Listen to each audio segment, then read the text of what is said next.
For the Sake of Parents. Presentation by Brij Kishore Sharma Tara. Hark, I had a friend. No, no, no. Hark, I have a friend. No, no, no.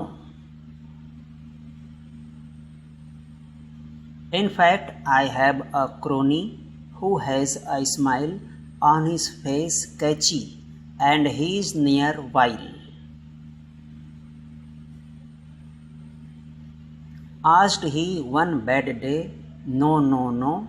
A good day of warm May? No, no, no. A better one for me, for I knew then the fact, the reality, O my sovereign.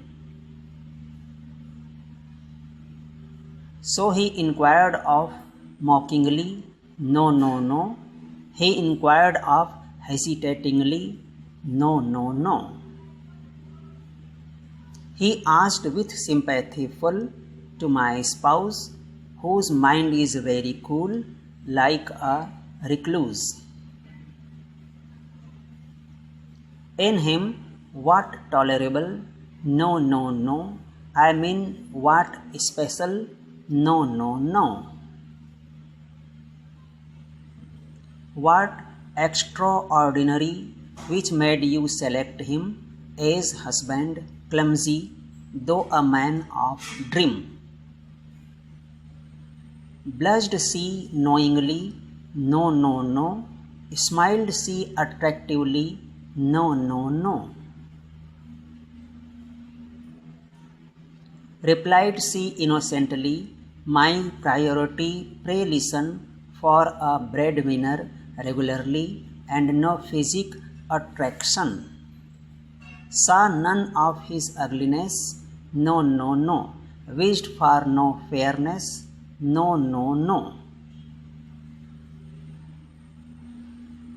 Only to burden, relieve, torturing my parents, I took a step decisively and suppressed art pangs. None felt my discomfort, yeah, and pain of my heart, yeah. One smiling apparently, oft questioning, and the other with her reply without regretting. And I, shamefully looking down, wish the Mother Earth make a crack and make me fall into abyss apt soon, as on the surface for me no room. Explanatory notes. Art means heart. Apt soon is an archaic word, means soon afterwards. Note: this poem was composed soon after an incident as described here to show the light-heartedness of a friend who might be fickle-minded and a friend fair weather. I hope that you must have a little liked this presentation, though I say no word about her. Thank you.